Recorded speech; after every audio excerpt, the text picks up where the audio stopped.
Hello, everybody, and welcome to Turn to Page 7, Under the Magician's Spell. I want to say bleh again. Why do I want to say bleh? It's just innate with the territory of spookiness, I guess. How you doing? Magic? I mean, Bleh, it's bleh. it's got some spook in it. I'm more of an abracadabra as the magical man kind of words. Yeah.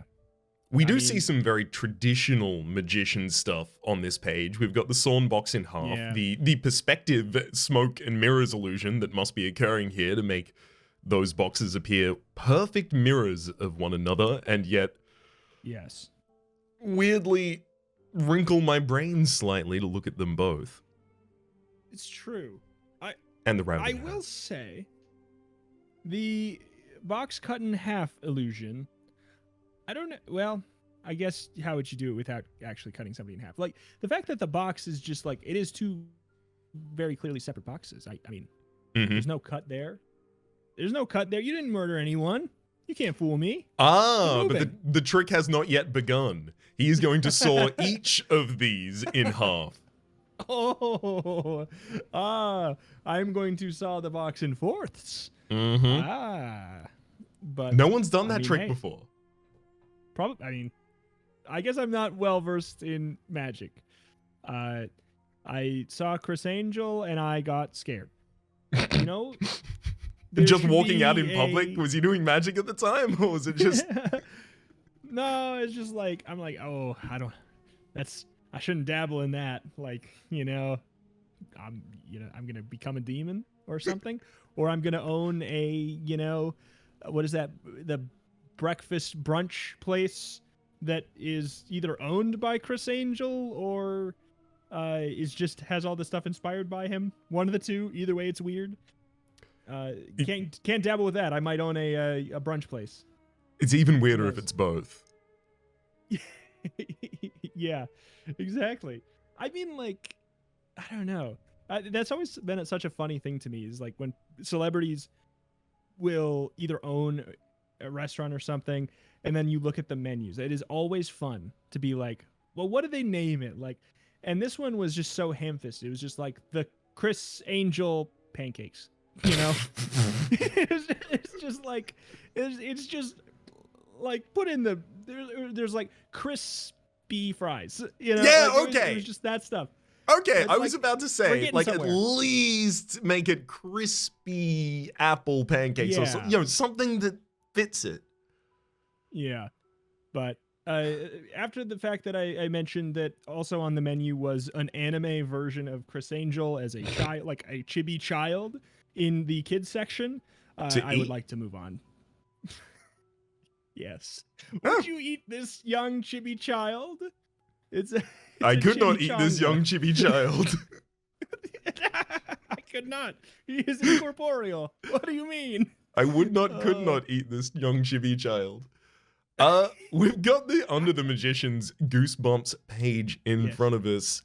Moving on from the spooks of Chris Angel, would you like to hear what spooks we will be running into here? Absolutely. Beware! Do not read this book from beginning to end. Bummer. You have to take your bratty little sister, Joni, with you to the mall. Before you and your friend Sid can stop her, Joni runs into the magic shop. Of course, she touches everything in the store. But when Joni leaves the shop carrying a big book of magic spells, you know you're headed for trouble. Big trouble. The book of spells belongs to an evil magician, and he's going to use every terrifying magic trick, sawing you in half, throwing knives at you, even setting hundreds of rabbits loose to get his book back. Time is running out. The magician has put a powerful spell on Joni. Her body is slowly evaporating, and you're next. Can you destroy the magician before he waves his wand to make you disappear into thin air? Probably. Our track record of eventually getting there is pretty good. It's 100% actually. It is indeed. Of eventually solving the problem. I wonder, like, parallel to that, is there ever going to be one of these that we happen to get every single right option and we just do not hit a dead end? Yes. Excellent. We will. It'll be a glorious occasion, and it's gonna be today. Exactly. We're gonna get the. It's gotta have some kind of a name to it. Like, I don't know. We'll have to come with. Hopefully, we don't actually get today, so I can come up with a name for it then. Goosebumps low percent. Yes, a Goosebumps low percent run. That's exactly 100%. Sorry, low percent. Yes. But alas, let's find out if we get the low percent run over on page 1. Are you ready? Absolutely. All right. You flatten yourself against the wall. You listen hard for a noise. Any noise. Will you be able to make your escape? The only sound you hear is your own raspy breathing. You slowly peer around the corner. All clear? It's now or never. You murmur. You take a deep breath and sprint towards freedom. Bang! The door slams shut behind you as you fling yourself onto the lawn. Oh, made it! You cheer, but you know there's no time to celebrate. You glance around. So far, so good. Race around to the side of the house. Come to a dead stop. I feel like we're halfway through a bad end here. I know. We're right in the thick of it. Chris Angel's right around the corner, ready to give us a nice short stack. There they are, standing right beside your bicycle. Your mother and your little sister Joni. Hi, sweetie. Your mother greets you. Where are you off to in such a hurry? Your stomach sinks to your toes. You were so close. So close to escape. Now you know what's coming. Meeting Sid at the mall? You mumble to your mom. That sounds fun, dear. I'm sure Joni would like to go too. Ma! You wail. Joni's such a pain. She gets into everything. I have to watch her every second. Joni will behave, won't you, cutie? Your mother turns to Joni and kisses her on the cheek. Joni nods sweetly. She gives you a big, fake smile. Goodbye, fun, you think. Your bratty 9-year-old sister always gets you into trouble. She has to touch everything she sees. Break it or take it. Seems to be Joni's motto, but she's disgustingly cute. No one ever seems to get mad at her. Grown-ups love her brown curls and her bright blue eyes. Look, Joni wants to hold your hand.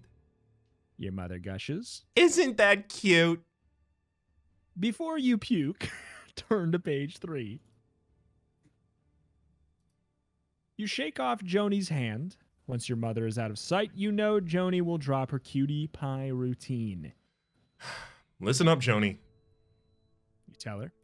I'm in charge, so hurry up and grab your bike. I'm already late. I have to get my diary first, Joni says.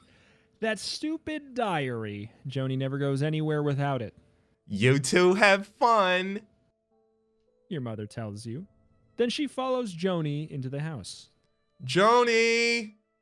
You holler. I'm leaving now. You jump on your bike and pedal as fast as you can. Hopefully none of your friends will spot you riding the mall with your little sister. You glance back and see that Joni is pedaling hard to keep up with you. When you reach the mall, you and Joni lock your bikes in the rack. Now, don't wander off. You instruct your bike. You instruct Joni. Who? Me? She asks super sweetly. Hurry to page 18. She was confused as well. She was like, do you mean the bike or me? Now don't you go anywhere, bikey. You roll your eyes at Joni's sickly sweet act. You rush through the mall to meet your friend Sid. You spot him pacing in front of the Comic Connection. Sid is wearing a blue jacket that is a little too small for his chubby frame. He runs a hand through his spiky blonde hair. Where were you? He demands as you hurry over to him. My mom made me bring Joni. You explain. Really? Sid raises an eyebrow. Then where is the little princess? Oh no. Did you lose Joni already? Turn to page 7. She's hanging out with the bike. Low percent. It's better to do the Joni skip. You know? All you have to do... Cuts down on a lot of menuing. if you've torn out page 5 and it asks you to go to page 5, you default to page 6 and you can use that to skip to the end of the Joni routines. I like the thought that glitchless is if you don't rip out pages. Mint condition %. Mint condition, mint %, yes. All right, Joni has already disappeared. Too bad you can't just let her stay lost. It would be great for the run and the PB, but you glance around the mall. There she is. You say, pointing across the courtyard. Joni stands frozen in front of the shop window as if she were in a trance. For a moment, you could swear her feet are floating inches off the floor. Can't be, you tell yourself. You blink and look again. No, her feet are still off the ground. On the ground. Dang it. The magic shop? You read the store's sign out loud. She's going in. Sid warns. Come on. We have to get her out of there. That store won't know what hit it. You and Sid follow Joni into the magic shop. It takes a few seconds for your eyes to adjust to the dim light. Sid gives a little gasp beside you. Wow. You murmur. The shop is filled from floor to ceiling with magic tricks. Of course, Joni is touching every single one. You shake your head as you watch her fiddling with a miniature guillotine, but then she sticks her finger into the place under the tiny blade. Joni, don't! You shout. Before you can stop her, she pulls the string. The blade drops right through her finger. Rush shot over to page 114. Joni, don't move. You race to her side. Your mom will be furious if you allow Joni to chop off her finger. You force yourself to look down at your sister's hand. You hope you'll be able to stand the sight of all that blood. Joni slowly pulls her hand from the guillotine. She grins up at you, waving all 6 fingers. Do you strangle Joni now? Turn to page 25. Or do you use every ounce of strength and try to ignore your little sister's tricks? Turn to page 6. I mean, strangling in public. Yeah, Because of magic would mean that it would be a very dangerous profession, at the very least. Yeah, no one would get into the magical arts if they were risking asphyxiation every time they left the house. I do think only true bad boys. Exactly. That's where you get only Chris Angels in the profession. Mm-hmm. I am a little worried here, though, that our two options are: do you strangle Joni now? Yes, now. Turn to page 25. Or, yes. It implies the inevitability of strangulation, for sure. We could use every ounce of our strength to try and ignore the little sister's tricks before the game obviously tells us to go back and strangle.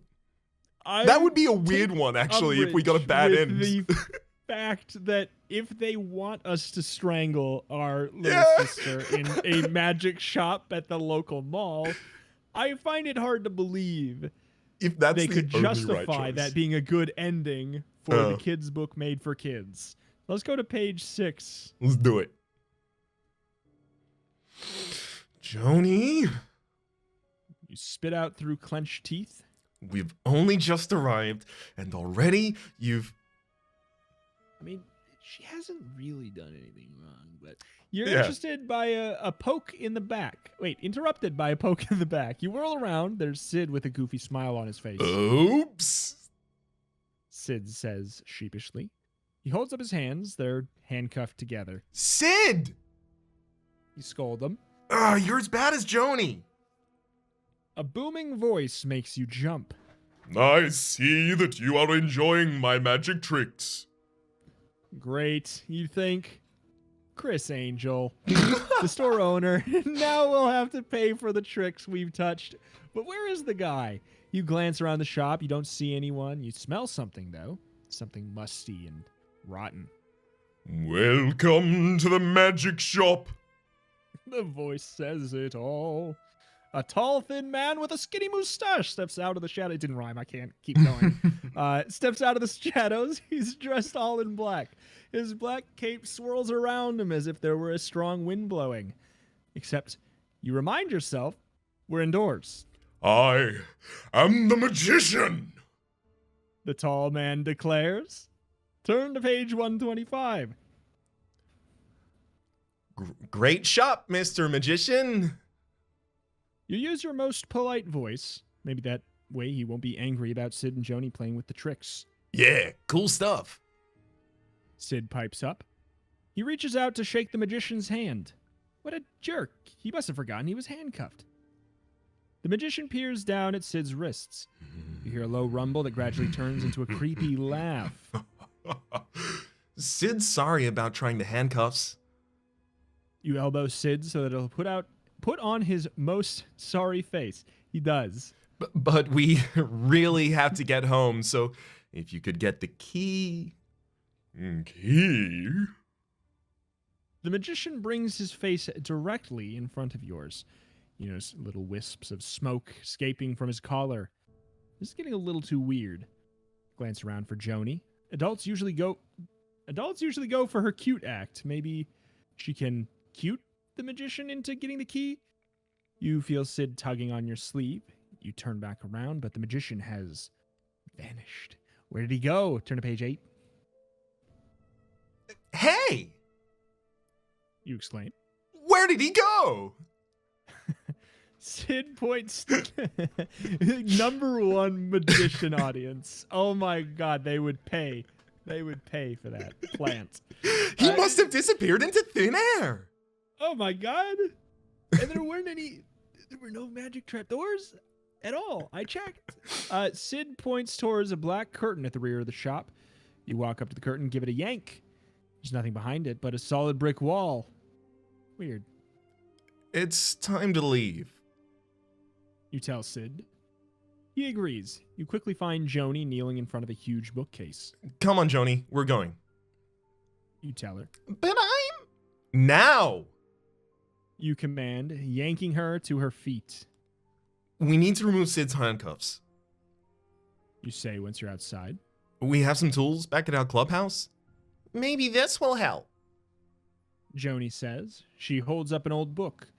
The words Magic Book of Spells are written across the gold cover. Joni! You screech. What are you doing with that? I tried to tell you, Joni whines. but you dragged me out of the store. Besides, I think there's a spell in here for getting out of handcuffs. Well, somebody needs to do something.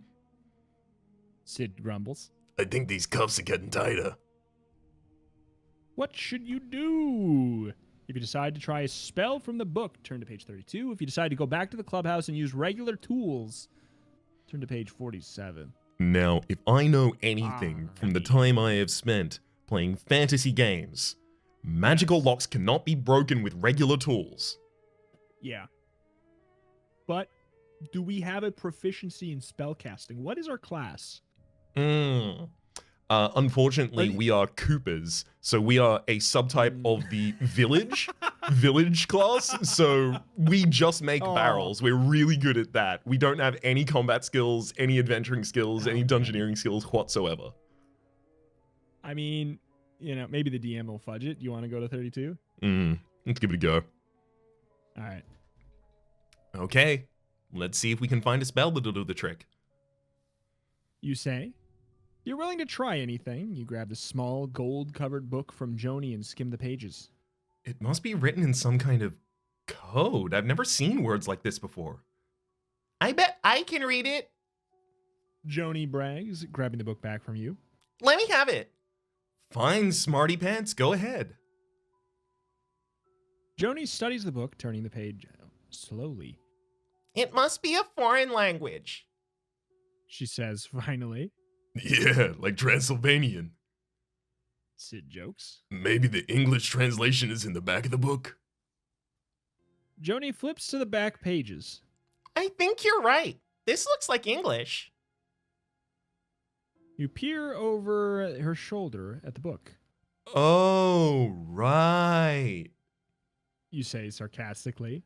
You snatch the book back from her. If this is so English, then what does Eben das Jaget Nabas Tagu mean? Unfortunately, you're about to find out. Go to page 40.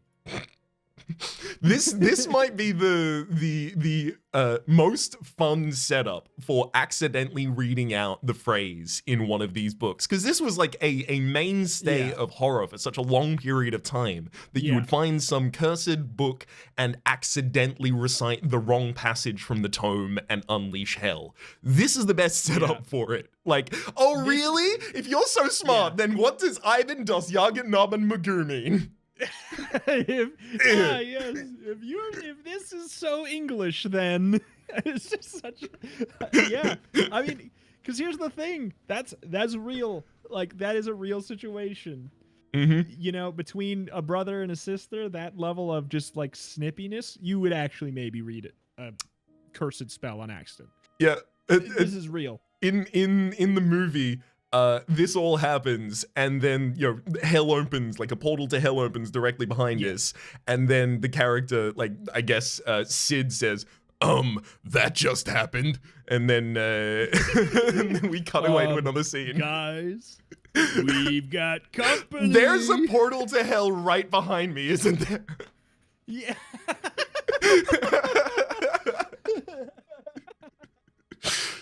Let's head along to 40. Yeah. Loud claps of thunder echo around the mall. The sky grows darker and darker. Huge cracks appear in the floor. You watch in horror as a huge split in the tile moves towards you faster and faster. Look out! You shout.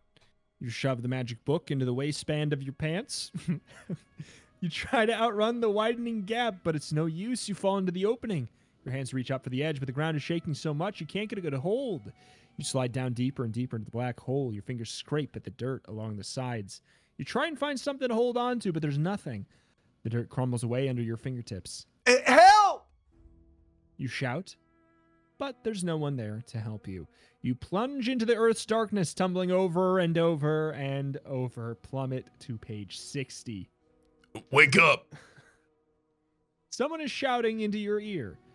You open your eyes. Sid is standing over you. What happened? Where are we? I don't know. Sid answers. Underground somewhere. You rise unsteadily to your feet. You notice Joni sitting on the floor. She looks as if she just woke up. You glance around. The walls of the room are painted black. A wooden coffin sits on a low table. Behind it, a black velvet curtain.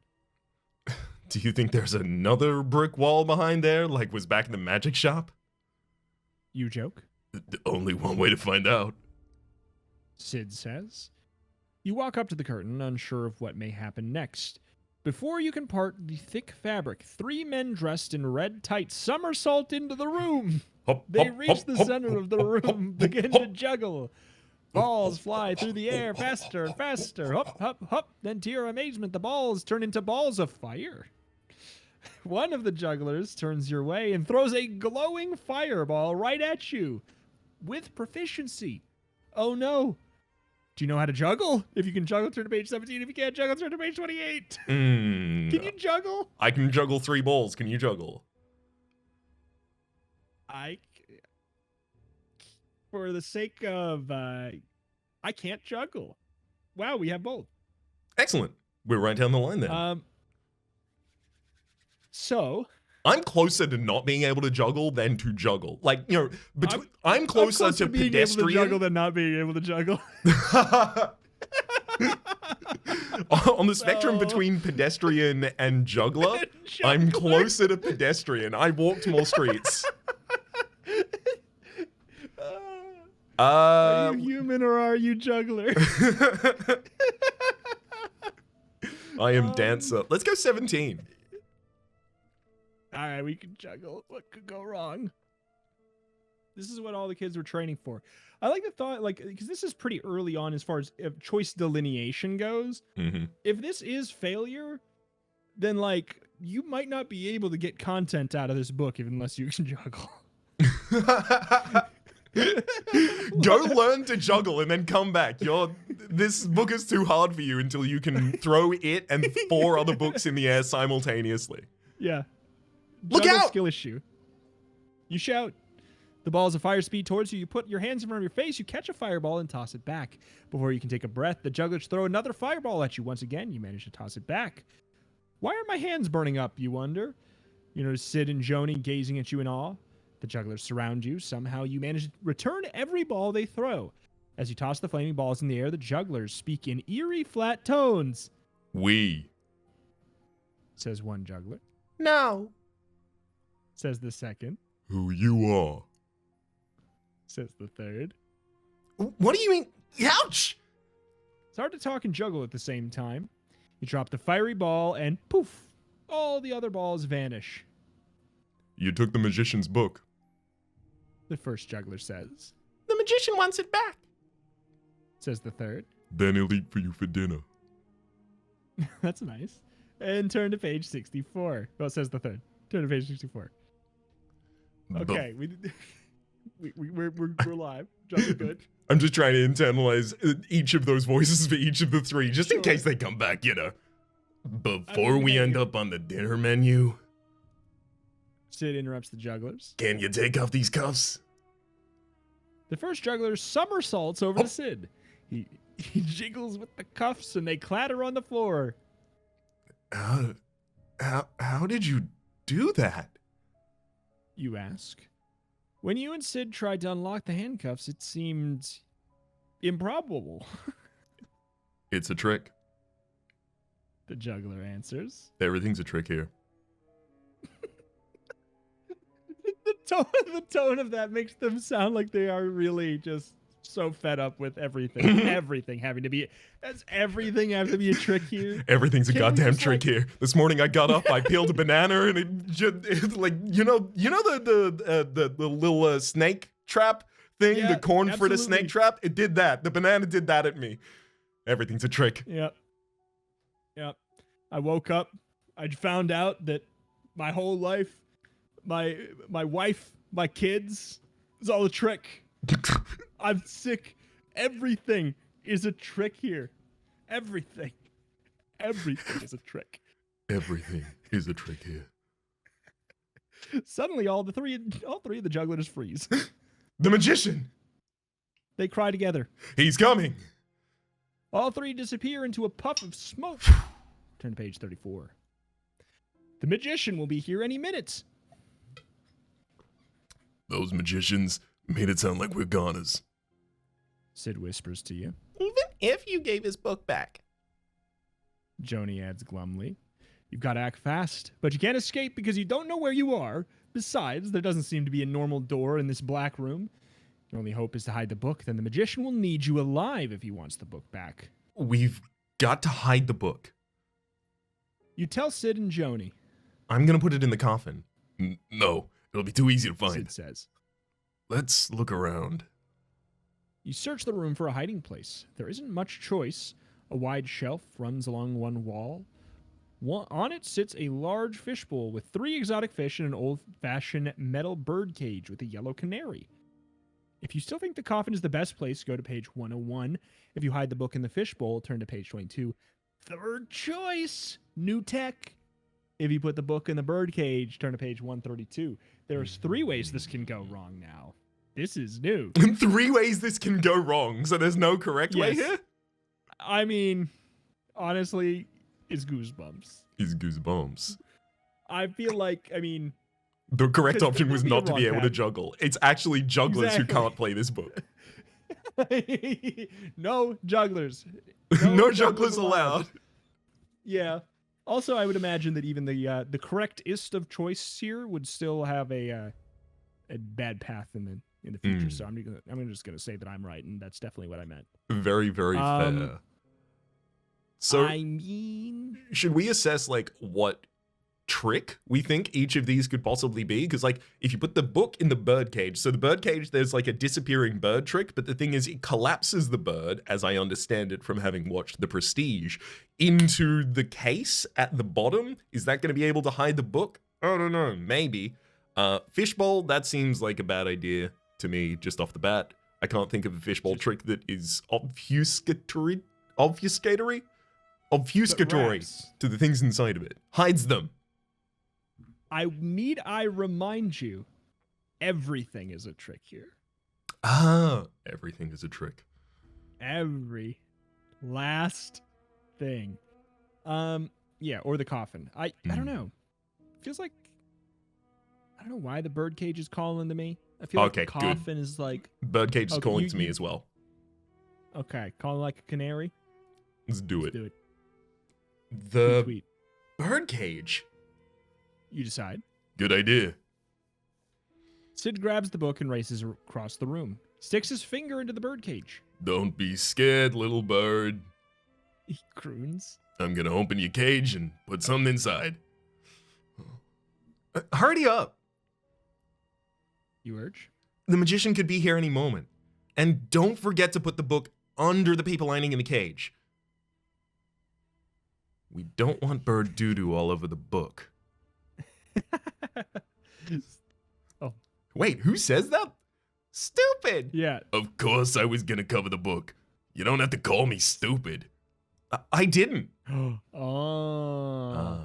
You declare. But if you didn't, who did? You idiot. Okay, which of you called me an idiot? Dummies. It's the bird talking. Sid exclaims. You and Joni rush over to the birdcage. Say something else, Birdie. Joni coaxes. Sid opens the cage and slips his hand inside. That's when you hear a new voice. I wouldn't do that if I were you. Turn to page 19. Just hit the Rolodex in my head and I was like, what? Okay, that's the one, I guess. Biggest, grossest looking. Okay, never mind. Well, Sid, you Joni, whisper. if none of us said that and the bird didn't say that, who said that? The magician? Joni squeaks. The three of you turn slowly and scan the room. A man steps out of the shadows. It's not the magician, but you don't feel any better. This is the biggest, grossest looking guy with a high-pitched voice that you've ever seen.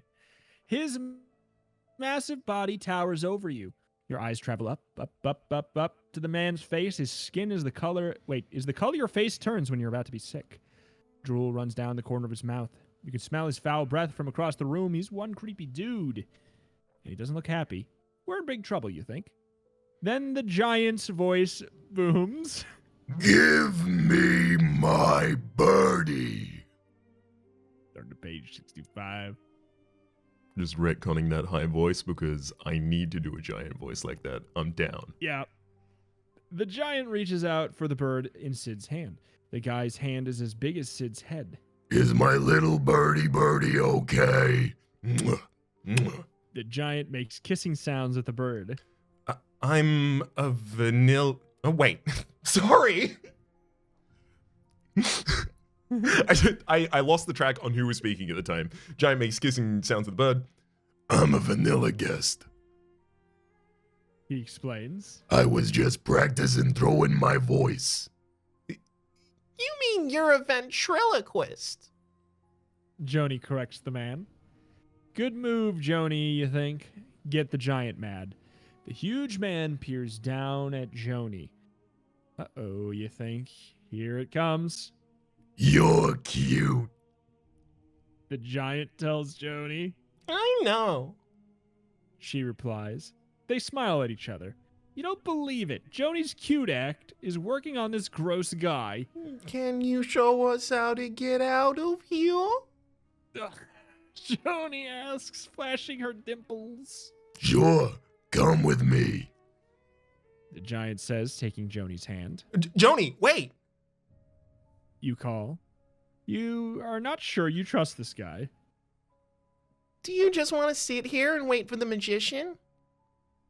Joni asks you. She's got a point. Sid adds. What do you think? Should you go with the ugly giant? Rude. If so, turn to page 110. If you think it'd be better to wait, go to page 67.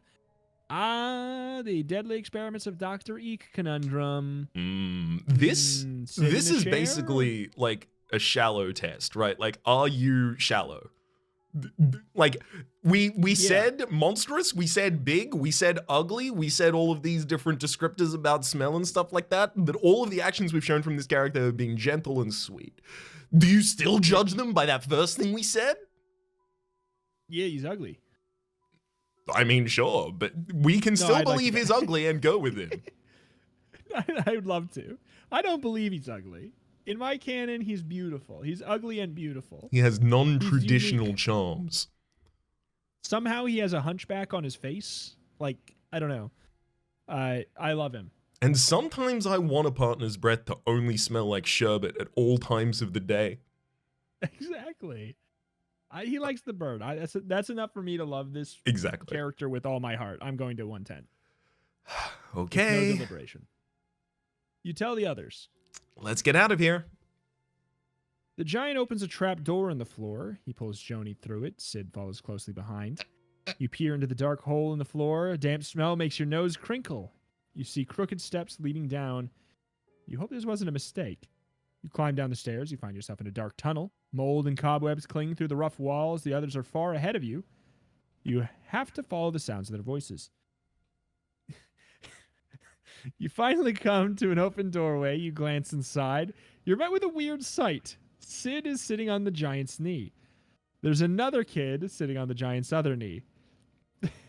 The ugliest kid you've ever seen. Goosebumps. Come on, man. But you don't see Joni anywhere. What's going on? Rush into the room on page 5. Where's my sister? You demand, racing into the room. The giant smiles his creepy smile at you. You're just in time for the show. He says. That's when you notice the kid next to Sid isn't a real kid. It's a ventriloquist dummy. A really ugly dummy. Where's Joni? You ask again, of course, knowing Joni, she could have wandered off by herself. The dummy's red eyes blink open. I'm Freaky Freddy. The dummy says. Children don't like me. They think I'm too scary to look at. Sid, come on. We have to find Joni. But Sid just stares blankly ahead. It's as if he were made out of wood. Uh-oh. I need cuter dummies for my act. The giant explains. Then people will like me. No, you think it can't be. You notice a large cabinet. You rush towards it and yank it open. Joni! You shriek. She gazes at you silently. She's a dummy, and crumpled beside her is another dummy. You pick it up and gasp in horror. The dummy has your face. You now know how this will end. I would just like to mention, Goosebumps is now saying, actually, go back and judge that person by their cover. Make sure you judge that book by its cover. Be as judgmental Yeah. as you possibly want. He's ugly, therefore probably bad. How dare you, Goosebumps? Yeah. Unless the canon path is we can't juggle, which we still don't know. It's true. I will say I am confused. Hmm. She is a dummy. Joni is a dummy.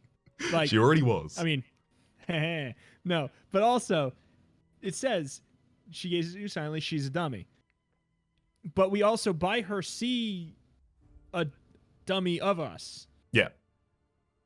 How, Yeah, so it I says think you know how this will end. What's the subtext? I Why think why do we need to be killed for him to make dummies of us?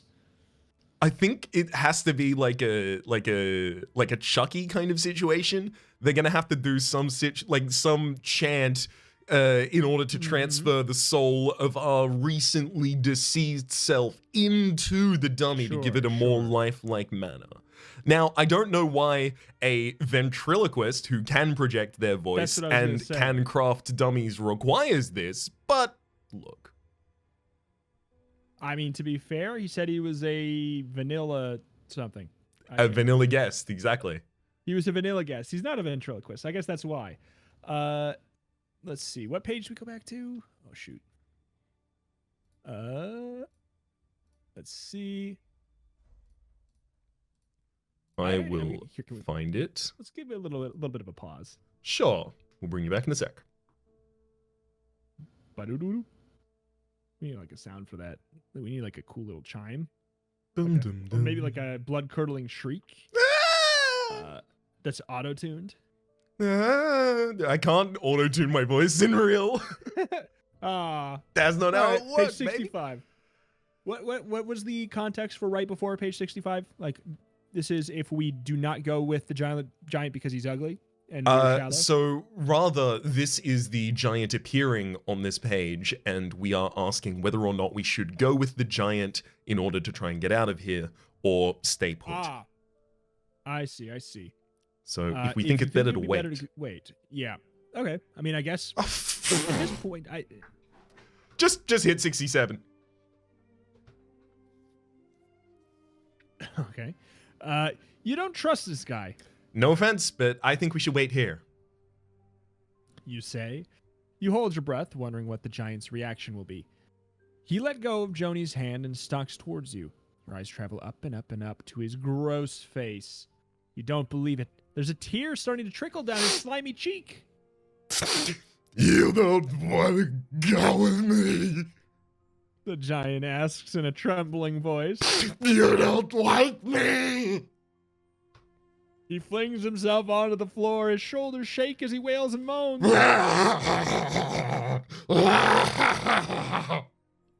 He weeps. You, Sid, and Joni exchange puzzled looks. No. We like you a lot. We really do.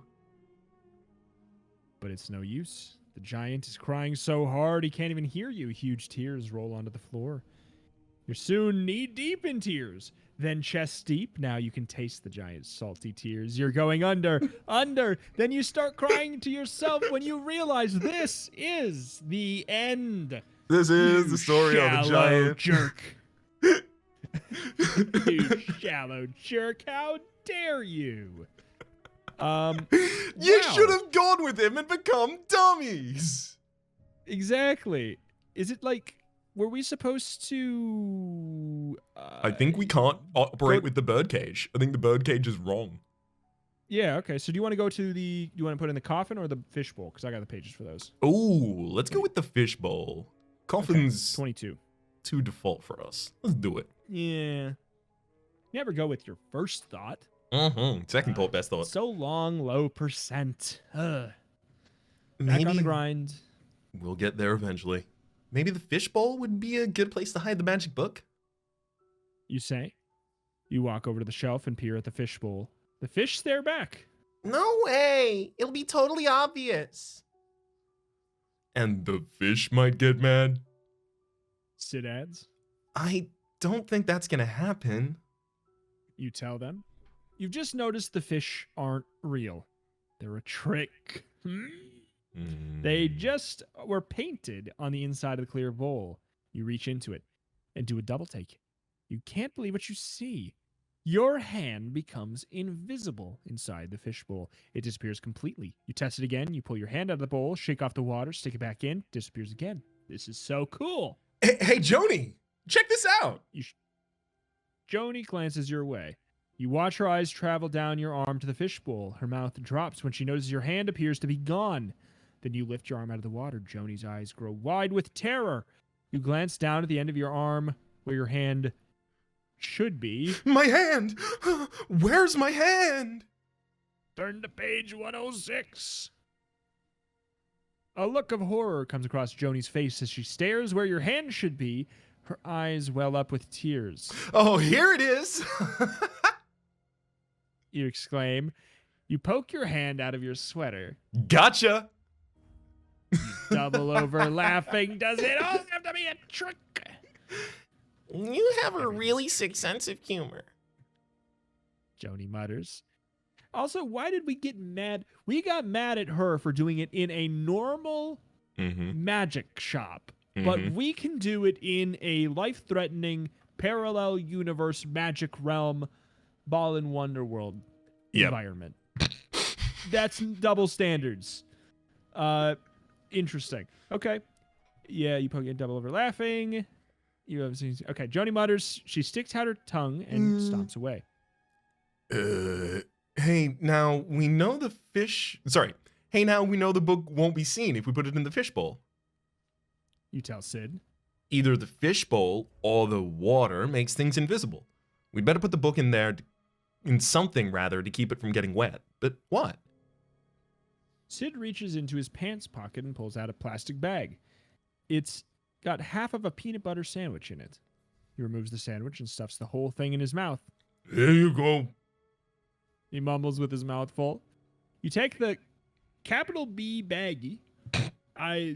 Canonic character, I guess. You Mhm. take the baggie. You take baggie from Sid and slip the book inside.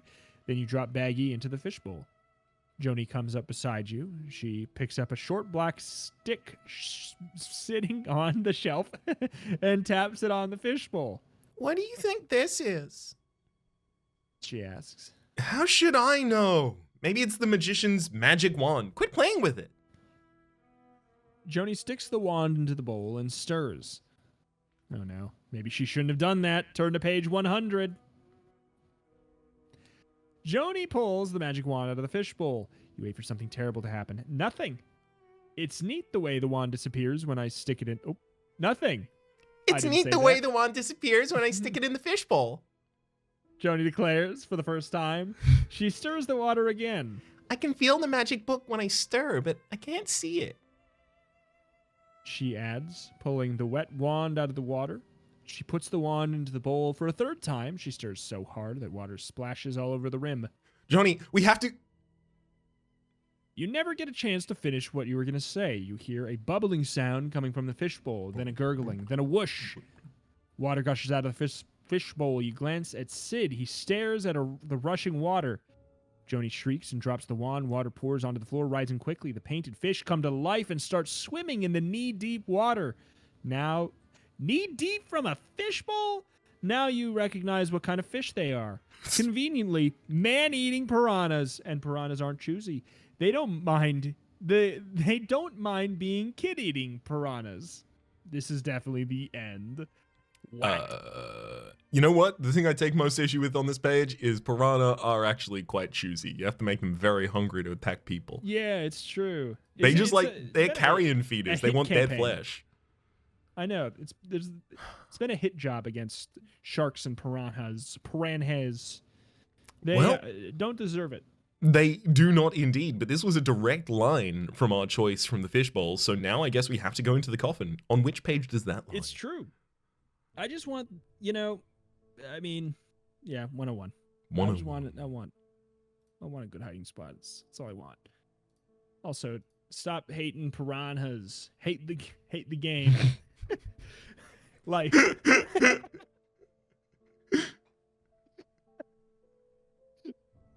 you decide the coffin is the best place to hide the book.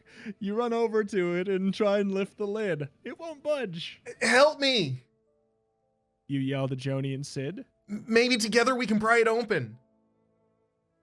Well, if I knew this was the teamwork option, then Hmm. obviously. Joni and Sid rush over to the coffin, grunting and groaning. The three of you tug the heavy lid. Gives an inch, then 2 inches. Enough to slip the book inside, then the lid snaps shut, almost taking your fingers with it. Just in time, a sound behind you makes you whirl around. See a black hat topple off the shelf across the room. A black crow flies out, circles the room, lands on the coffin. Ooh! You watch, stunned, as the crow turns into the magician. You 3 meddling children have taken something of mine, and I am here to get it back. The magician's voice echoes throughout the room, takes a step towards you. Which one of you has my book? He demands. We lost it. We lost it. You say quickly. Don't you dare lie to me! The whole room seems to shake with the sound of his voice. Lies make me very angry, and you don't want to see me when I'm angry. The magician warns. The I'm magician quite continues. calm. I'm actually sedate right now. This is me on a good day. Don't talk to me before I've had my framilization. I've come straight from my daughter's wedding. Today is the best day of my life. I'm on my way to yoga. It really centers me. Find your chakra. Now. At once. The magician points at you. Sparks fly from his fingers. What is he doing to you? Hurry to page 66. You glance down and see that your feet are no longer touching the floor. You float higher and higher. The magician snaps his fingers. You're turned upside down, suspended in midair. Then you start shaking like a salt shaker. Everything from your pants pockets falls onto the ground. When the magician is satisfied that you don't have the book, he does the same thing to Sid and Joni. Gum wrappers, markers, rubber bands, even a sandwich fell to the floor. Okay. That must be Joni's sandwich, because Sid canonically has eaten his. Has he? Not in this reality. No. Oh, no! He ate the sandwich in the fishbowl reality. That's what I'm saying. Good point, well made. Loophole. We are multiverse travelers. It's not their fault. This works perfectly. Even a sandwich fall to the floor. You must have hidden the book. The magician realizes. Thud. You, Sid, and Joni drop onto the floor. Hey! Joni complains. That hurt. She rubs her backside. That was... backside. Oh, sorry. She rubs her multiple backsides. What have you done, magician? Well, that's the magician's voice, I guess. I've made it twice as likely that you get a bad end by accidentally having your batoot revealed. Oh no! Vulnerability. That was nothing. Magician growls. You have a terrible feeling he's telling the truth. The magician claps his hands, and a tiny hourglass is suddenly hanging from a rope around your neck. The sand will run out in exactly 1 hour. He explains. If you fail to return the book in perfect condition, you will join my collection. What collection? You ask. Then out of nowhere, a gust of wind blows aside the velvet curtain behind the coffin. What you see makes all three of you scream in terror. What's behind the curtain? Find on page 113. You were right. Behind the curtain is a brick wall. He's gonna turn us into a brick. But there's something else too. A wooden cabinet with rows of glass shelves, and on the shelves are heads. Human heads. You, Sid, and Joni stand frozen in fear. You can't tear your eyes away from the horrible sight. 12 shrunken human heads stare back at you. You monster! You shout. You force yourself to face the evil magician, but he disappears through the brick wall. Again. You have to think of something. You really don't want to have to get your head shrunk. You don't even want to see how Joni and don't even want to see Joni get her annoying head shrunk. Now what? Sid asks. Let's give back the book? Joni says. I don't think we should. He might not let us go after we give him what he wants. That book is our only assurance that he won't hurt us. At least for an hour. He adds, glancing at the hourglass. But if we don't give him the book, he'll take our heads for sure. Joni counters. They turn to you for a decision. If you think you should give the book back to the magician now, turn to page 78. If you think you'll have better luck by hanging on to the book and trying to find a way to escape, turn to page 36. Boy. I mean, every scenario in these books that we've been like, I'll let you go if X. Mm-hmm. They never actually have. Yeah, exactly. So... Exactly what I'm thinking. No one threatens to make you a shrunken human head and then, oh, it's all good. Never mind. Sorry. You apologized. We're all fine now. Like, yeah. They're two extremes. I think we've got to have a hang on to this book. I also think it's going to be important that we have it to the ability to recite the passage possibly backwards or something like that in the future. Do you remember it? No. I almost did try and copy paste it out so I would be able to reference it consistently on other pages, but I was too slow. All right, here we go. 36. You don't think the magician will let you go once you give him the book. Your best bet is to escape now. But how? If the magician got out, you say? So can we. But he's magic. Joni counters. And he knows his way around. He probably built this creepy room. Fine, don't help. Your pointy little head will look great on that shelf. Joni stamps her feet. The hollow sound echoes in the small room. Quit picking on me! She whines. You and Sid roll your eyes. Come on, Sid. You say. Maybe we can find some sort of trapdoor? You begin tapping on the brick wall, searching for a hidden door. Joni stomps over to the corner. She sits there and pouts. You ignore her and wave at the coffin. This stuff had to be brought in here somehow. You tell Sid. You have a nagging feeling that you had the solution a minute ago, but it slipped away. Joni's singing TV jingles. Safe flight She's so repair, safe flight annoying. repair. Joni, cut it out. We're trying to... You yell. Then something occurs to you. As strange as it seems, you think the answer is in something Joni said or did. He's magic. Oh. He On probably this built this page? creepy room?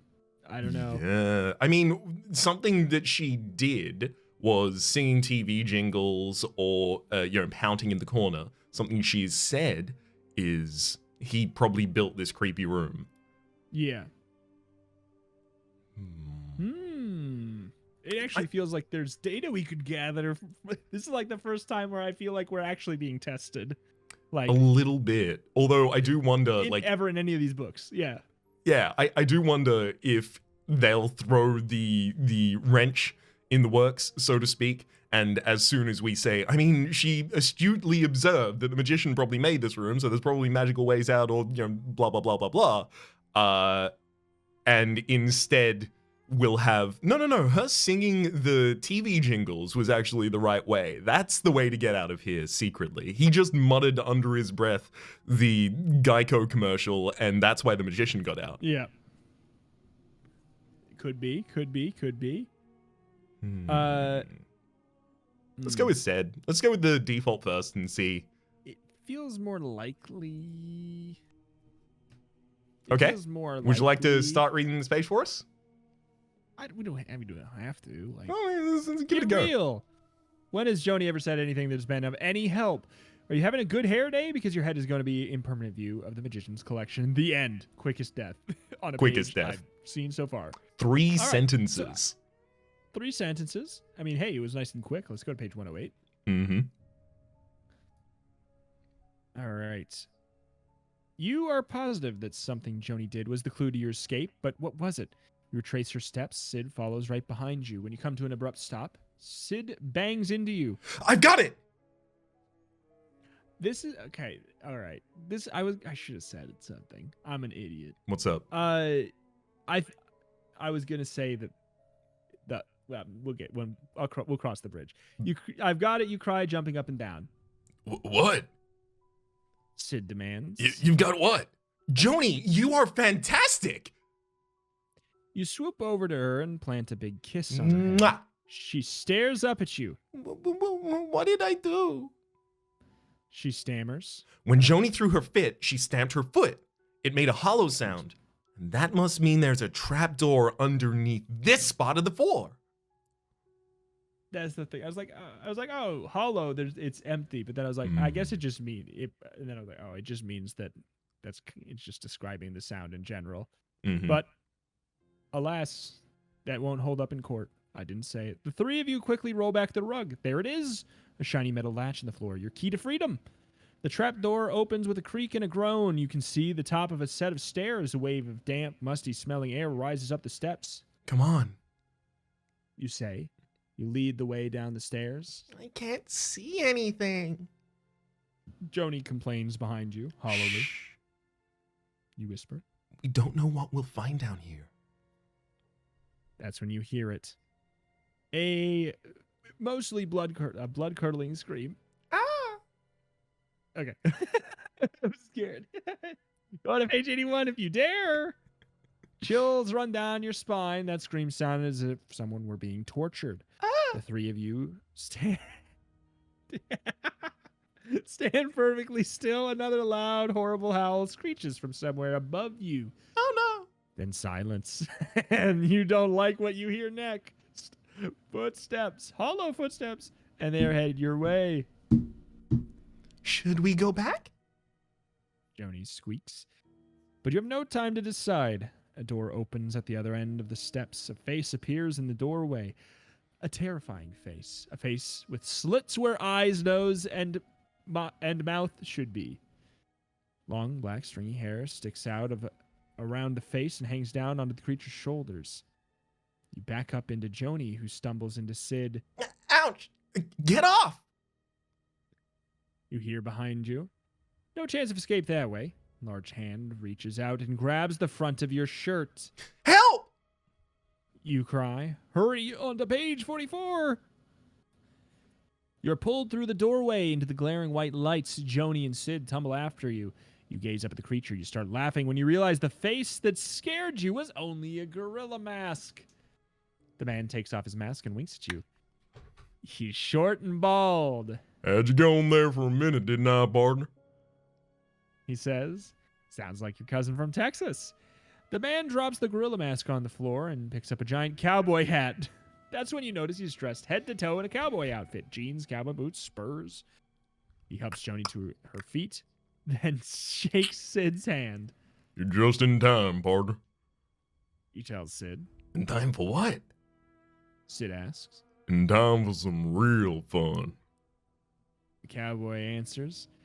You glance around. You're on a stage that's been decorated to look like a western ranch. Bales of hay are stacked around a fake barn door. A large wooden wheel painted red, white, and blue stands at the center of the stage. What kind of place is this? You wonder. Then you feel something cold and hard pressed into your back. A knife! Go to page 86. Not the end. You peer over your shoulder at the cowboy. Stand aside, kid.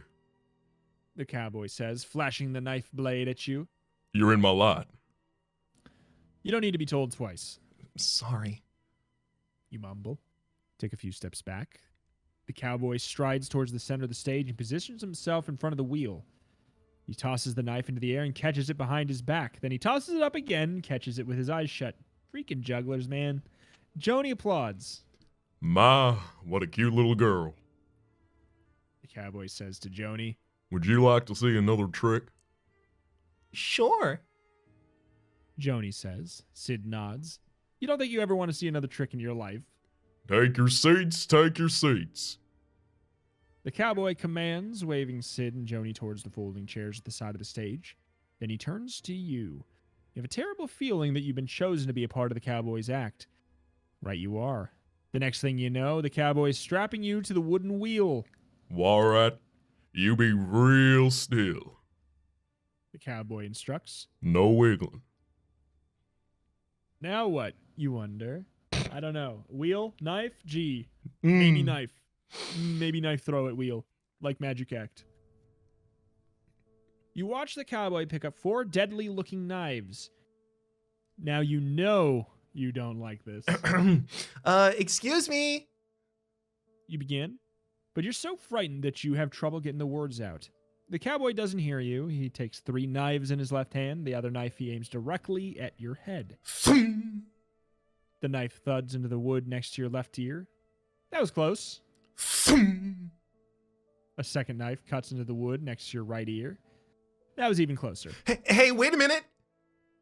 Your voice comes out as a squeak. The third knife thuds right above your head. And now for the grand finale. The cowboy announces. I'ma spin the wheel. He strides towards you. Let me off this thing. You shout, but the cowboy ignores your protest. He smiles at you, grasps the side of the wheel, and gives it a sharp yank. Round and round you turn, the cowboy takes aim with the last knife. No. You wail. You can't look. You shut your eyes. If you can juggle, turn to page. No. If it's a Tuesday, Wednesday, Thursday. If you can hold dodge your breath until knives, you get to 10 35. 35. But find the nearest civilian. Give them a knife. See what happens. Huh. Turn to page 35. Hold your breath. You open your eyes and sneak another look at the cowboy. It's hard to see his face as you spin around and round. Seems to be concentrating very hard. Is this trick safe? Joni asks, her voice trembling. She sounds scared. Kind of nice to know she's worried about you. I'll tell you a secret, little lady. The cowboy assures her. It's a trick knife, completely harmless. Cool. Sid says. He and Joni lean forward in their seats. Maybe the cowboy knows what he's doing, you think. You've seen this at circuses before. You shut your eyes just before the cowboy throws the knife. Whoa, dang, wrong knife. Are the last words you ever hear at the end. Jesus. I don't even know what we have to go back to at this point. It would be give the book back? Oh my god. Is it that far? I mean, it must be, because we had dead ends on any other path. So where is giving the book back? If you happen to know. Coffin, 66, 113. It would be page 78. Here's my guess before... I'm going to call it before we get there. We look in the coffin and the book's not there. That's my thought. And then it's a whole path. That's my guess. Okay. But So it's my guess as of now. again, as a reminder of where we have returned to, we have not even yet seen the magician return. And we have seen them return. Yes. They've disappeared, and we're deciding whether or not to give the book back or attempt to keep it to escape. Let's go with 78. So we're going 78. I think we better give the magician what he wants. You tell them. Joni and Sid nod. You sigh and walk over to the coffin. But when you lift the lid, you discover the book has disappeared. It's gone! You shout. Joni and Sid rush over to the coffin and they peer inside. Maybe there's a secret compartment. Sid suggests. You hear footsteps. They sound as if they're coming closer and closer. Do you think it's the magician? Joni whispers. I don't know, but I sure don't want to find out. You tell her. The tide in the coffin. Turn to page 103. Wow, Yeah, that was the Joni musical page. Every Goosebumps Yeah, has one, and unfortunately Yeah, we've we been just missing them in haven't every found one. previous. Page 78 is the musical page. Sorry. Write that down. Okay. Why is it not letting me click? What? There we go. Okay.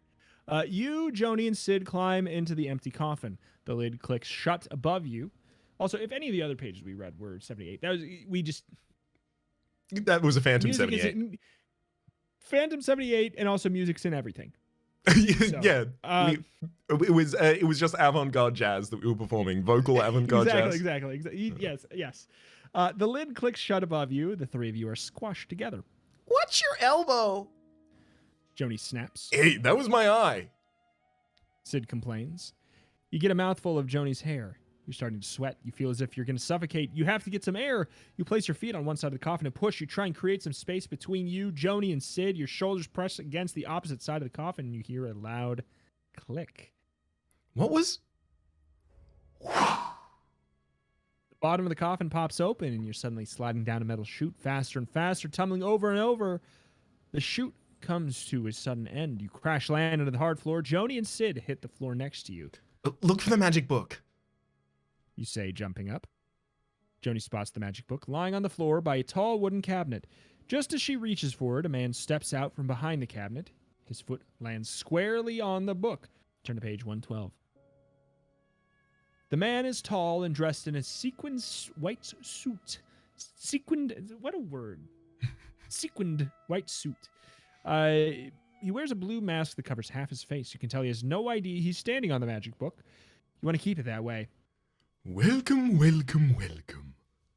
The masked man says. Are you my new assistants? Why, yes, we are. You say. You glance at Joni. She gives you a little nod, and then you wink at Sid. He winks back. He understood your plan immediately. Lie. You approach the masked man and shake his hand, pulling him off the book. Nice to meet you. You say, walking him towards Sid.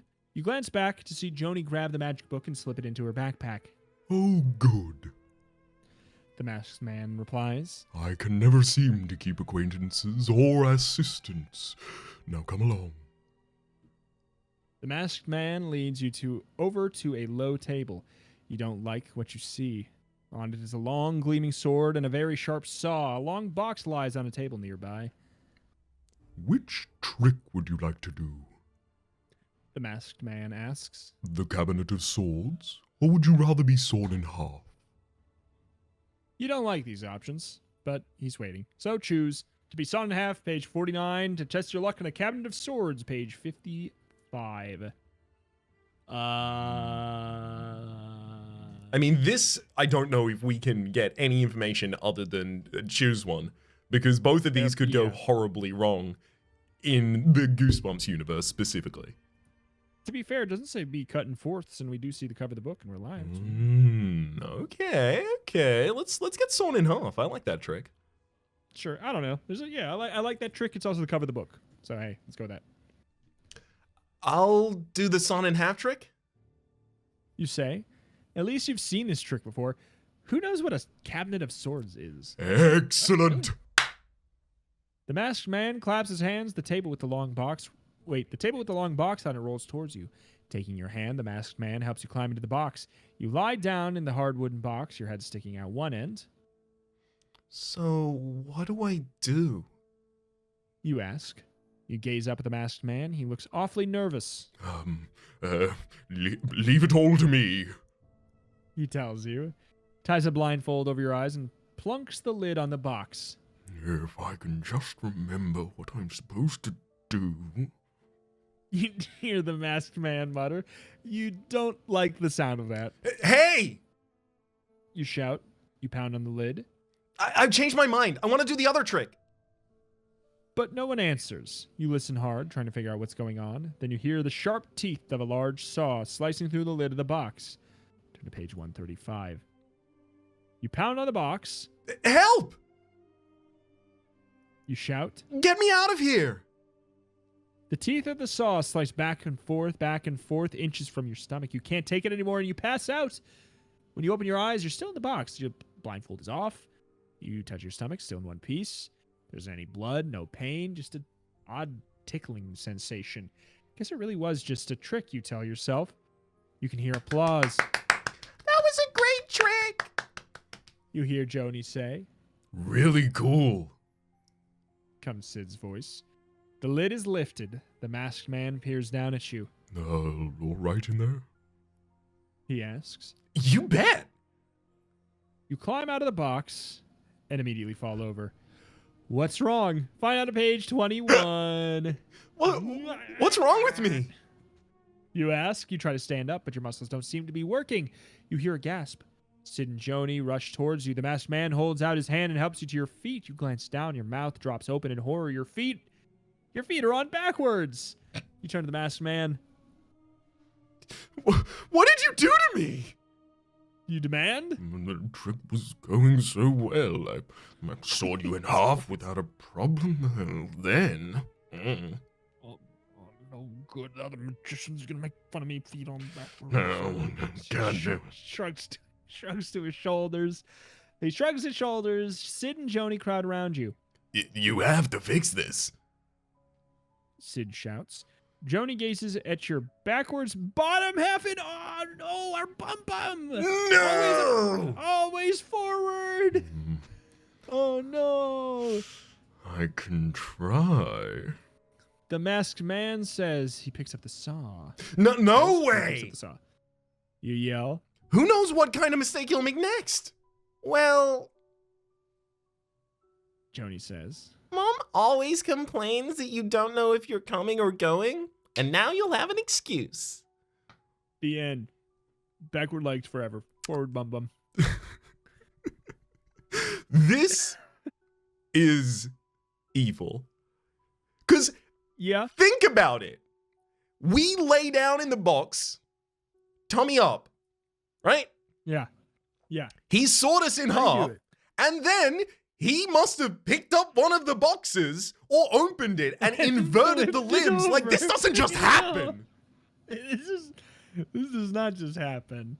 I don't know. I'm starting to think this place is a bit tricky and maybe evil. Let's do the I Cabinet don't of Swords, think I suppose. this masked man is being sincere with me. Yeah, I think it's a trick. Cabinet of Swords? Everything is. Yeah. Uh, Where are we off to for the 55. Masked Man or the trick? 55. Cabinet of Swords. You there? Yes. All right. You hope the Cabinet of Swords won't be as deadly as it sounds. Let's get to work. The masked man commands, clapping his hands. Now, you stand there. He yanks Sid to one side of the wooden cabinet. And you stand right there. He instructs Joni, pulling her to the other side of the cabinet. Then he passes a hand over her face and mutters a few strange words. Her expression goes completely blank. He does the same thing to Sid. Sid stares into space, unmoving, unblinking. What did you do to them? You stammer. It's for the trick. The masked man informs you. They're under my spell, of course. Of course. What kind of trick is this? You'll ask. see right now. The masked man waves his hand over his head. Sid and Joni open the doors of the tall cabinet. Inside, you see the blades of 10 swords running from one side of the cabinet to the other. Somehow, you don't think you're going to like being this guy's assistant. Turn to page 124. You watch as Joni and Sid silently pull each sword from the cabinet. They place them on the low table with the other gleaming sword. When all 10 swords are removed, the masked man waves his hands again. He pronounces some more strange-sounding words. Sid and Joni push you into the cabinet, and you hear a lock snap shut. Silence and darkness surround you. This is worse than being squished in the coffin. At least there you had Sid and Joni for company, and you weren't waiting to find out what those swords were going to be used for. You don't have to wait long. Something hard and cold slides in front of your ankles. You peek down. Yikes, it's a long blade of a sword, and there's 10 more to go. Oh no, turn to page 10 30. more to go when all 10 swords are removed. There And was there's one one on the inserted, table, and now 10 there's in the 10 more to go. box. Oh, one on the table? One on the table. Good point. The gleaming sword on the table. Aha! There is no loophole. There is no plot holes in this book here yet today, except for all of the magic. It's a trick, you tell yourself. But how does it work? A second sword pierces the cabinet. Without thinking, you lift your foot and step on the sword as it slices through the other side. Somehow it manages to hold your weight. That's it. You realize I have to step on each sword as it comes through the cabinet wall. It's difficult, but you manage to keep your balance as you climb on top of each sword that slides into the cabinet. By the time the final sword is pushed through, you're crouching in a tiny space at the top. Now what, you wonder? The swords are slowly pulled out again. Each sword slides out. You place a foot on the sword below it. Finally, you're standing up again at the bottom of the cabinet. The door flings open. Ah, Excellent. Oh, excellent. sorry. He says for the first time, the masked man congratulates you. Such good work should be rewarded. What is it that you want? We want to get out of here. You tell the masked man. How do we escape this crazy place? The masked man gazes at you sadly. I'm sorry, but I cannot tell you that. For if I did, it would only come out as a trick. Turn to page 50. I can't tell you. He snaps his finger and Whoop. Joni and Hang on. Sid awaken from their... Oh! I Masked man can't tell continues. you. But I know 2 people who can. He snaps his fingers, and Joni and Sid awaken from their trance. Now. He tried to, but then he was like, oh, wait, I didn't say the second half of my sentence. They doubled glance back. around, dazed. Yeah. What happened? Sid asks. The masked man is going to explain how we get out of here. You explain. Good, Joni says. because the sand in the hourglass is almost run out. You hold up the tiny hourglass. It's still on a rope around your neck. You almost had forgotten about it, but Mhm. Joni's right.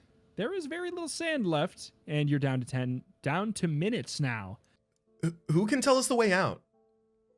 You ask the masked man. You can ask Mr. Knowledge. He knows everything, and he answers all questions. The masked man picks up a piece of rope and throws it into the air.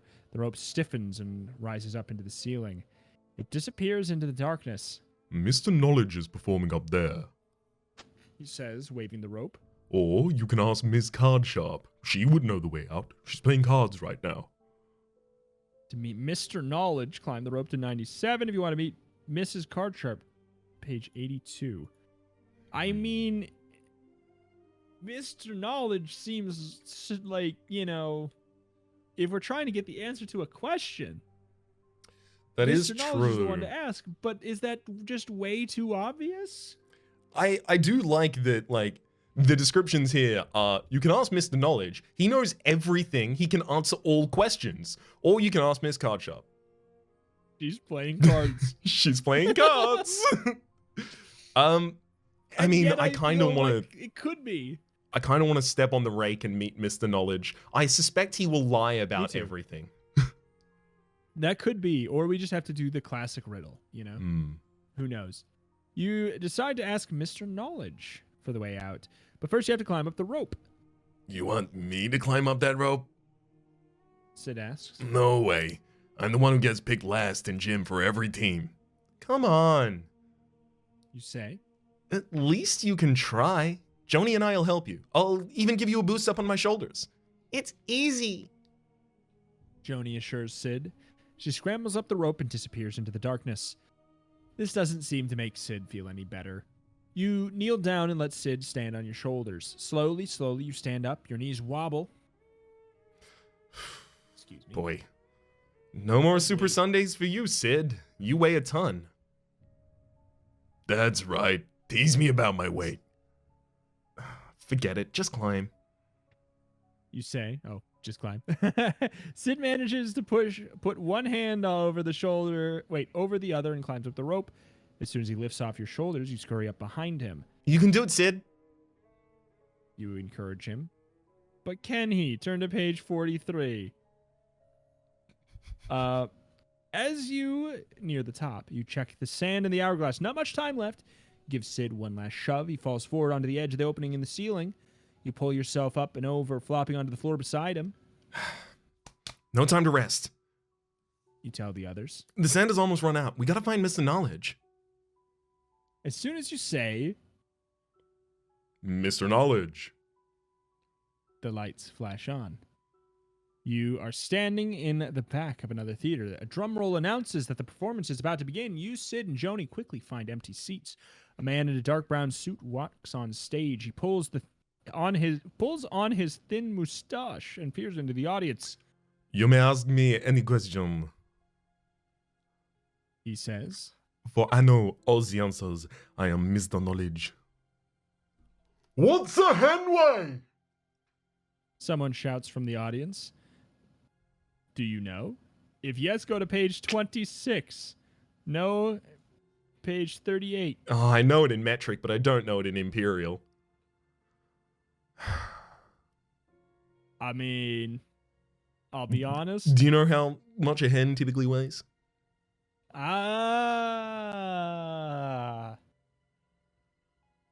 don't. Hmm.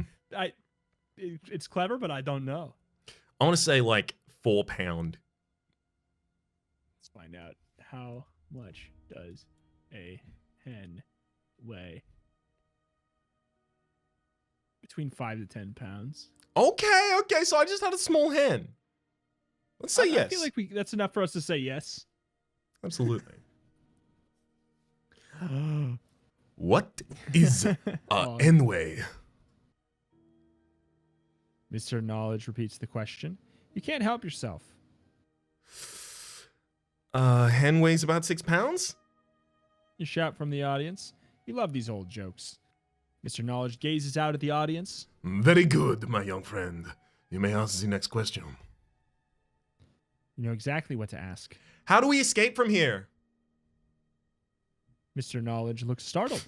That is an interesting question. It requires an interesting answer.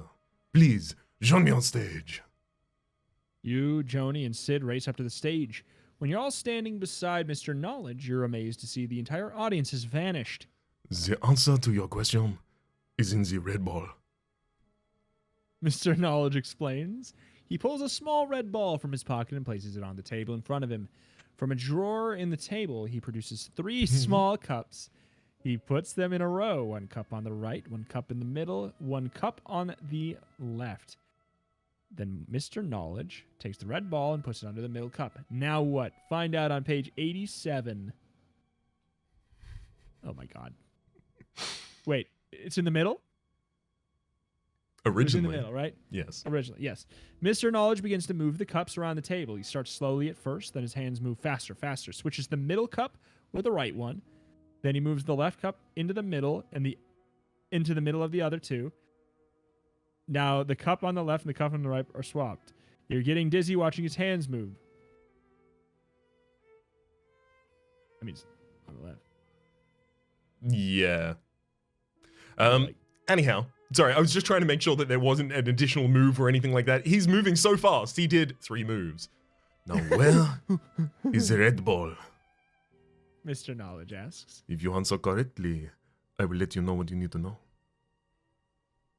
I mean, we get. To It's pick on the left. cups. If it's not on the left, then it's pulling a trick.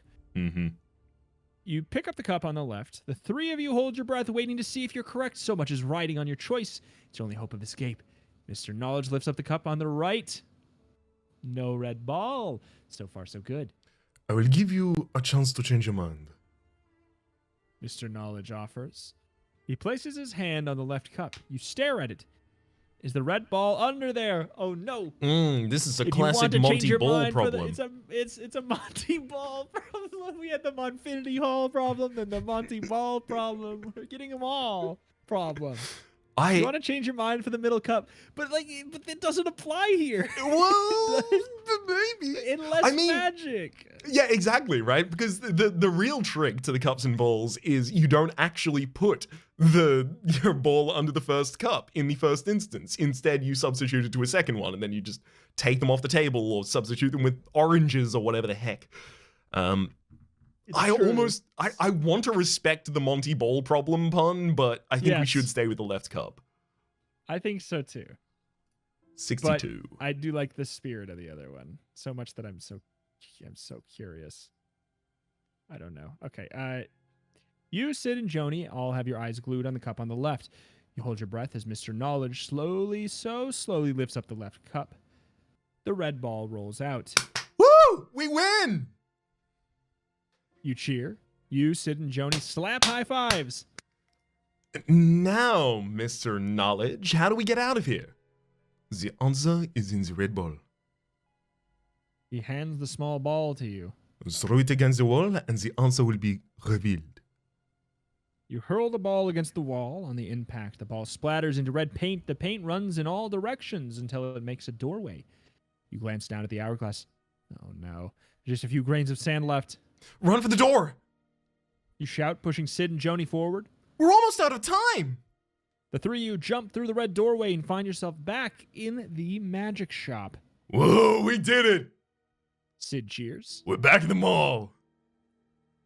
Then you hear it. Ha ha ha ha ha ha ha ha.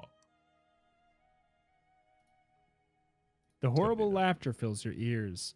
The rotting smell fills your nose, and then there he is in front of you, the magician. There's no escape. He sneers. He grabs the hourglass around your neck and pulls hard. The cord snaps. Just a few more grains of sand left.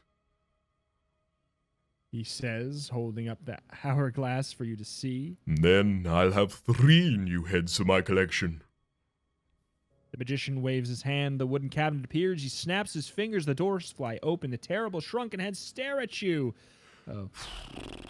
The put-upon friend Yeah. that you keep bullying for bad Yes. reasons will go first. The magician says, kindly. You hear a clanking of metal wheels. You gasp. A real guillotine rolls to the center of the room. Go to page 80. You stare at the glistening blade of the guillotine. You can't tear your eyes away. You notice Sid. He's taking strange, stiff steps towards the terrible machine. Sid! You cry. What are you doing? You rush over to him and grab his arm, but he doesn't stop.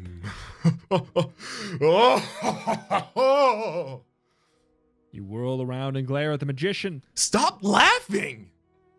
You scream. What did you do to him? You see Joni trembling in the corner. He is in my power. The magician boasts. There is nothing you can do. You shake Sid hard. He looks like a zombie. His eyes are glassy and has the same blank expression on his face that the gruesome head staring at you from the cabinet have. The trance must have made Sid stronger. He easily shakes you off. He lies down and places his head under the terrible blade. No! Sid, no! You glance at the hourglass dangling from the magician's hand, only 5 grains left. How do we know? Time is running out. You got to do something, but you can't stand here and watch your best friend get his head chopped off. But what? Turn to page 95 before it's too late. We're running out of time, but I must individually count the grains of sand left in the top of this, this hourglass. Yeah. 1, 2, 3, 4, 5. Oh, shoot 4. Wait, shoot 3. All right, we'll give you the book. You shout. Just stop the hourglass and release Sid. The magician turns the hourglass on its side. He places it on the floor. You're relieved to see that grains of sand stop flowing through the narrow opening. You can't! Joni shrieks at you. You can't give him the book! He's evil! He'll use it to do evil magic! You ignore what she says. You pull her backpack off her shoulders. The buckles open under your fingers. You grab the book. Bring it here. The magician commands. I can't watch you do this! Joni says. She sits by her bag and turns her back to you. You clutch the book close to your chest with both hands. You take teeny tiny baby steps across the room. Quit stalling. The magician demands. You cross the room and stand in front of the evil man. The magician snatches the book from your hands and a big smirk appears on his face. But it soon turns into a grimace. Bad head, eh? The magician sputters, reading the title of the book out loud. Go to page 119. This is not my book. The magician thunders. Now! You shout to Joni. She jumps to her feet. In her hand is the real magic book. Joni's been waiting for your signal. While you were stalling, she was searching for a magic spell that might help you. No pra ispanalo look! Joni pronounces. Huh? You say. You doubt the nonsense she just read will stop the magician. No! The magician roars. His hands fly up as he tries to cover his ears. Joni repeats the strange words. No Amazing. pra ispanalo. The spell seems to be working. No! The magician wails again as he wraps himself entirely in his cape, as if he hopes it will block out the sound of the spell. He's completely hidden inside of it. Then the cape drops silently to the floor. The magician has vanished. Did the spell really work? That depends. Is today your lucky day? The magic book says Monday, Wednesday, and Friday are the lucky days. Monday, Wednesday, lucky days. Tuesday, Thursday, not lucky days. I mean... I think it has to be a lucky day for us, certainly, right? I mean, it is accurate that it is for you. As always, it works out so well that we're in both zones, so I guess it's our lucky day. Unless there's bet. Let's continue. It's our lucky day. Here we go. Uh-huh. This is your lucky day. As soon as the magician disappears, Sid wakes up from his trance. He and Joni race for the door. You stand over the cape, staring at it. Strange to think how frightened you were only moments before. And it was this cape that had you so scared. You pick up the cape off the floor. It's so smooth and silky. You have to wrap it around you. It feels good. You knot the strings under your chin. You gaze down at the beautiful fabric. You begin to turn. Then you twirl faster, faster. You love the way this cape floats behind you. Hey, come on! Joni calls from the doorway. Let's get out of here. Sid adds.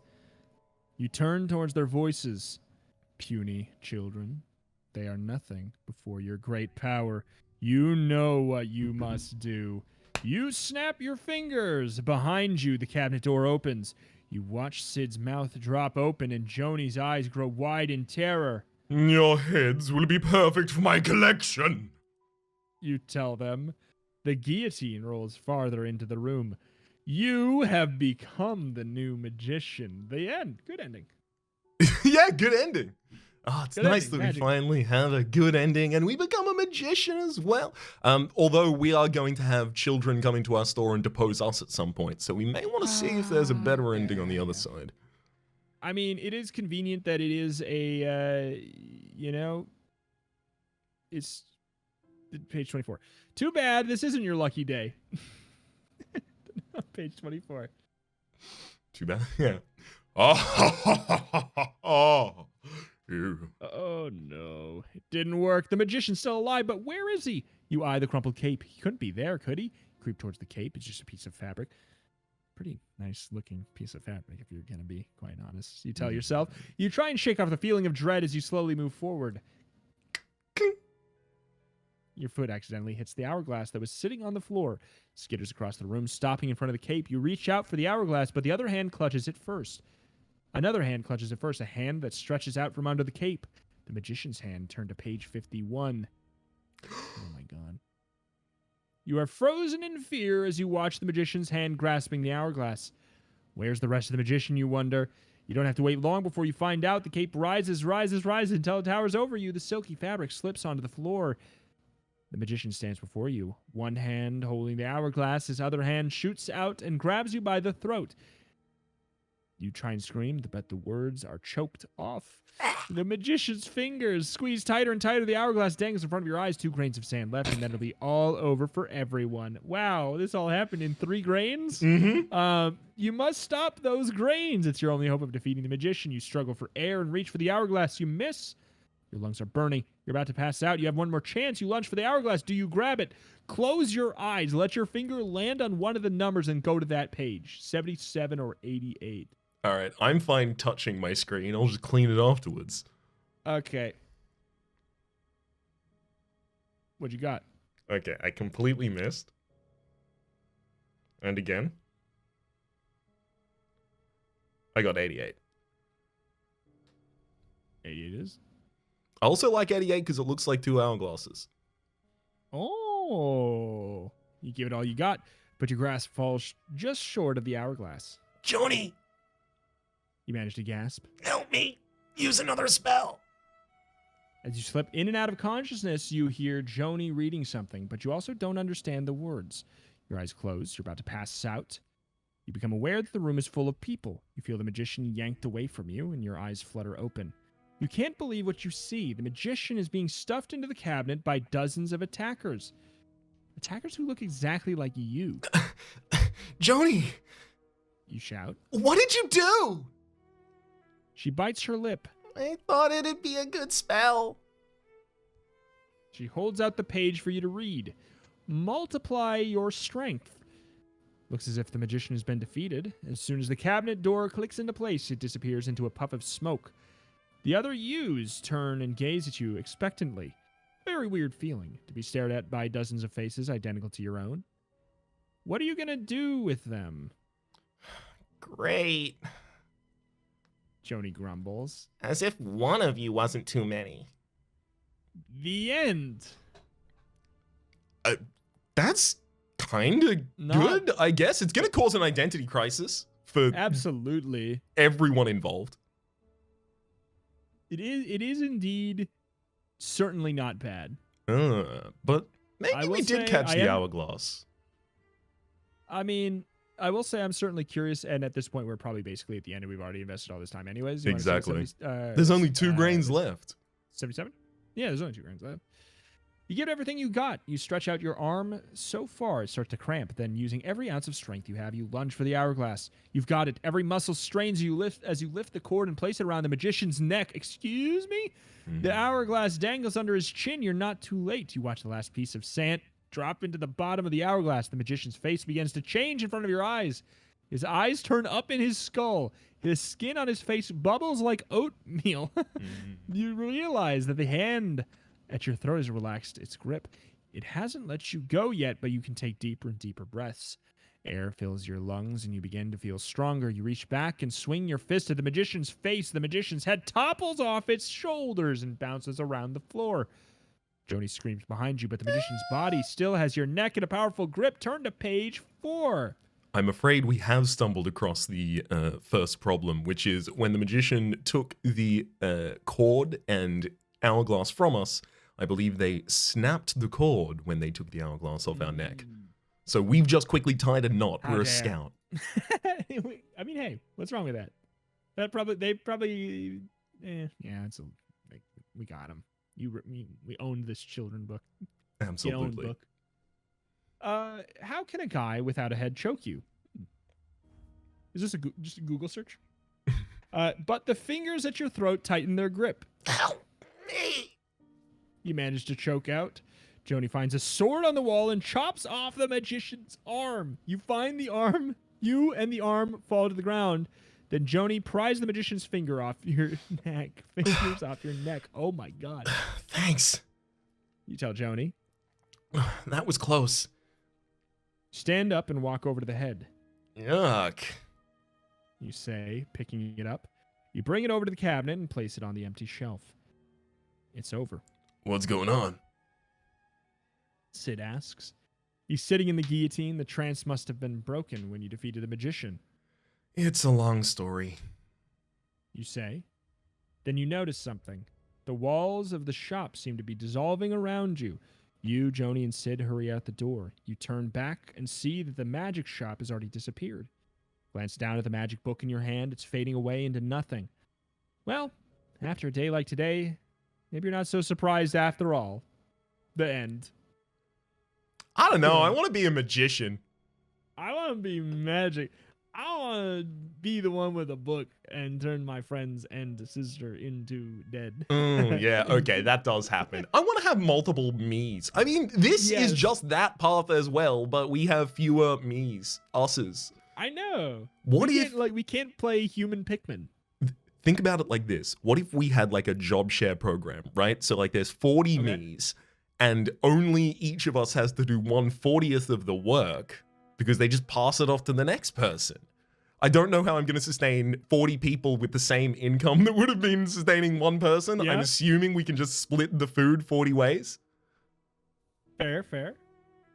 What if we only go to school 1 day a week each, and we'll have each one, you know what, clone number 3 wants to go to the prom when I don't really want to, but it's kind of weird because they're going with the girl I like, you know?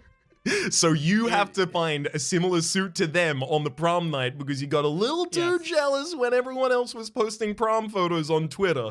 And then you have to go and try and substitute yourself in the position, but then you end up in wacky hijinks because it turns out another one of your clones took another person to the dance and they're two timing. Oh my God. She's right behind me, isn't she? That happened. Oh, it's a portal to hell and my other date behind me, isn't she? Isn't it? Oh no. Alas, this has been a longin'. So we wrap it up probably here. But dang, you know what? Thematically, I like this one maybe the best. Yes, it was as the far most as consistent. The most consistent, the best world building. And I don't know, I just like a magician. And also it feels like a magic realm is a good place for the pacing of this book to be held in. Yes. It ties in well to the whole like, well, the next page is like a completely different thing, which makes a lot more sense here. Yeah, exactly, right? Kids horror, like world building and kind of like the I guess you might call it the malleability of the world that needs to be maintained for what Goosebumps wants to do to it is better preserved in a magical pocket dimension. I agree. Also, everything is better in a magical pocket dimension. Also true. So hard to argue there, but hey, either way. Hey, folk. As we If wrap it up here, you were gonna do a thing, I would ask first off that you use the service that you are listening to this on to rate the podcast, help us get on those charts so that we can attain new viewership, etc. Blah, blah, blah, play the game. But if you wanted to recommend it to someone personally and directly, the easiest way to do so is by saying, hey, I think you might like turntopagecast.com. That being the landing page where you can find the podcast on all of the different sources you can find it. It's true. You can do that. You can say, hey, just literally whatever podcast streaming website you like, you can probably find it there. Just say turn to page. It's the one with the cute little Goosebumps characters. It would be great if you word of mouth, most effective when it's a small podcast would be wonderful. But alas, we also have the email turntopagecast@gmail.com if you want to send anything, even like I don't know, different choose your own adventure book suggestions or anything like that, or comments, ideas, or whatever, just anything you want us to hear or maybe share or something, send it over there. But alas, consider leaving the reviews, and if you're watching on YouTube, consider doing a like, and consider, sharing it that way as well. It's just as effective, just so more people hear, because it's just a lot of fun. I'd like to continue to do it. Very much So. the same. Yeah.